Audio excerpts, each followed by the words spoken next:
Hello, today we are going to take how to change active voice into passive voice. आज हम लोग समझेंगे कि एक्टिव वॉइस से पैसिव वॉइस कैसे बनाते हैं।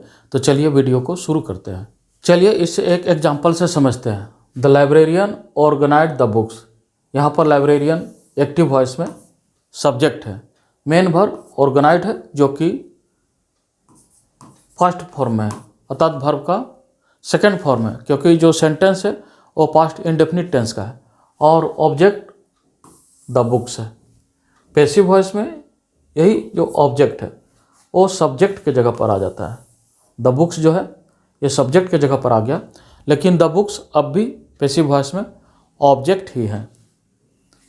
और एक हेल्पिंग वर्ब रहता है वर्ब, और यहाँ एक मेन वर्ब रहेगा। मेन वर्ब हमेशा पास्ट पार्टिसिपल फॉर्म में रहता है, अर्थात वर्ब का थर्ड फॉर्म रहेगा। और यह जो सब्जेक्ट है एक्टिव वॉइस का, ये लास्ट में आ जाता है ऑब्जेक्ट के जगह पर। उसके पहले एक प्रीपोजिशन पैसिव वॉइस में बाय को ऐड करते हैं।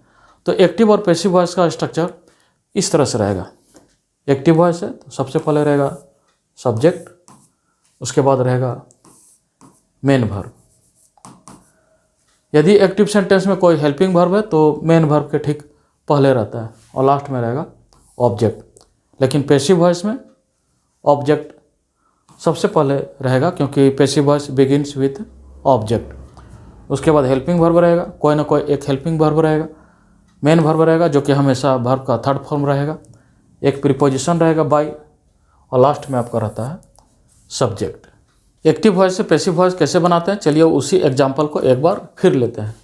द लाइब्रेरियन एक्टिव वॉइस का सब्जेक्ट है, ऑर्गेनाइज्ड मेन वर्ब है, और यह द बुक्स ऑब्जेक्ट है। जब पैसिव वॉइस बनाते हैं तो यह जो ऑब्जेक्ट है एक्टिव वॉइस का, वो ये जो सब्जेक्ट का प्लेस है, सब्जेक्ट के जगह पर आ जाता है। यहाँ पर द बुक्स जो है, जो एक्टिव वॉइस का ऑब्जेक्ट है, सब्जेक्ट के जगह पर आ जाता है, लेकिन द बुक्स अब भी ऑब्जेक्ट ही है। और यह जो लाइब्रेरियन जो है, यह सब्जेक्ट है, यह ऑब्जेक्ट के जगह पर आ जाता है। तो पहला रूल यही है कि object comes in the place of subject and subject goes in the place of object. Active से पैसिव वॉइस बनाने का पहला रूल है कि जो ऑब्जेक्ट है पैसिव वॉइस में सब्जेक्ट के जगह पर आ जाता है, और जो सब्जेक्ट है वो ऑब्जेक्ट के जगह पर चला जाता है। एक हेल्पिंग वर्ब है वर्ब, तो put one form of helping verb be. There are 8 forms of verb be. जो बी जो ग्रुप ऑफ वर्ब है उसमें 8 फॉर्म है, उसमें से कोई एक फॉर्म को पैसिव वॉइस में रखते हैं। और जो मेन वर्ब है वो हमेशा पास्ट पार्टिसिपल फॉर्म में रहता है, अर्थात वर्ब का थर्ड फॉर्म रहता है। यहाँ पर सब्जेक्ट है, पैसिव वॉइस में सब्जेक्ट नहीं लिखा जाता। यदि सब्जेक्ट लिखते हैं तो उसके पहले एक प्रीपोजिशन बाय को ऐड करते हैं। यहाँ प्रीपोजिशन जो है बाय ऐड करते हैं। इस तरह से ये 3 रूल है जिससे हम लोग एक्टिव वॉइस से पैसिव वॉइस बनाते हैं। हम लोग ट्रिक से समझेंगे कि हेल्पिंग वर्ब बी का प्रयोग पैसिव वॉइस में किस प्रकार किया जाता है। ये helping verb be, there are 8 forms of helping verb be. जो बी जो ग्रुप ऑफ वर्ब्स है उसमें 8 वर्ब आते हैं, 1 2 3 4 5 6 7 8। अगर active sentence present indefinite tense का है तो इज एम आर में से कोई एक हेल्पिंग वर्ब के रूप में पैसिव वॉइस में प्रयोग होगा। अगर पास्ट इंडेफिनिट का है तो वाज वेयर में से कोई एक। अगर फ्यूचर इंडेफिनिट का है तो फिर बी का प्रयोग होगा पैसिव वॉइस में हेल्पिंग वर्ब के रूप में, या फिर मॉडल्स है तो भी बी का प्रयोग होगा। अगर कंटिन्यूअस है यानी प्रेजेंट कंटिन्यूअस है या फिर पास्ट कंटिन्यूअस है तो बीइंग का प्रयोग होगा पैसिव वॉइस में हेल्पिंग वर्ब के रूप में। यदि परफेक्ट है, यदि प्रेजेंट परफेक्ट है या पास्ट परफेक्ट है या फिर फ्यूचर परफेक्ट है तो फिर बीन का प्रयोग होगा। ये ट्रिक है, इससे हम लोग पैसिव वॉइस में हेल्पिंग वर्ब सेलेक्ट करते हैं। जो मेन वर्ब है या फिनाइट वर्ब, ये V1 V2 V3 V4 V5, ये 5 फॉर्म होता है। पहला फॉर्म आपका होगा प्रेजेंट,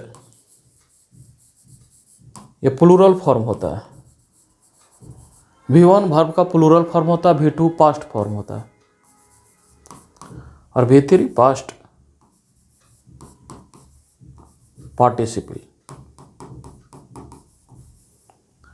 यह वर्ब का थर्ड फॉर्म, यह प्रेजेंट पार्टिसिपल है।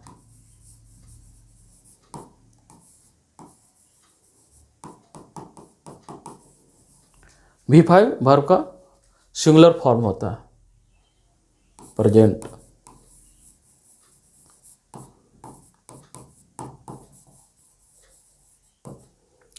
जब हम लोग पैसिव वॉइस बनाएंगे तो ये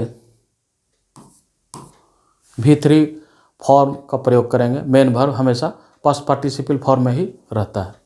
conversion of active voice into passive voice, अर्थात एक्टिव वॉइस से पैसिव वॉइस कैसे बनाते हैं, इसको कुछ एग्जाम्पल से समझते हैं।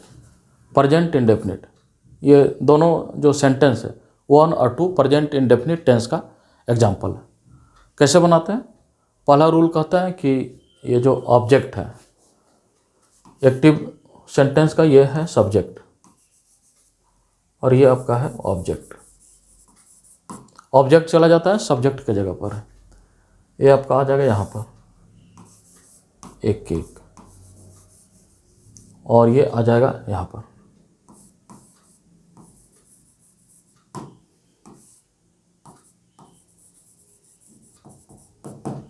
रूल 1 के अनुसार ऑब्जेक्ट सब्जेक्ट के जगह और सब्जेक्ट ऑब्जेक्ट के जगह पर आ जाता है। हेल्पिंग वर्ब प्रेजेंट इंडेफिनिट का जो हेल्पिंग वर्ब है पैसिव वॉइस में इज एम आर, अर्थात यदि जो ऑब्जेक्ट है यहाँ पर यदि सिंगुलर है तो हेल्पिंग वर्ब इज का प्रयोग होगा।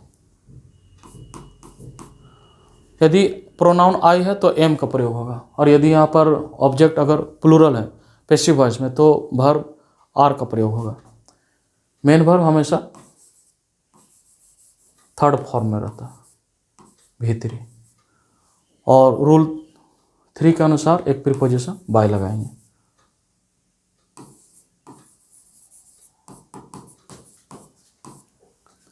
दूसरा शी टीचर्स द स्टूडेंट्स, यह भी प्रेजेंट इंडेफिनिट टेंस का एग्जाम्पल है। Helping verb is am are में से कोई एक रहेगा। सबसे पहले ये जो ऑब्जेक्ट है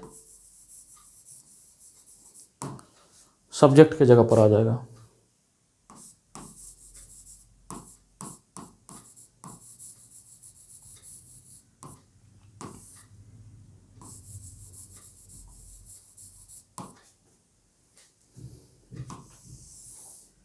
ये प्रोनाउन है इसलिए ऑब्जेक्टिव केस में लिखा जाएगा।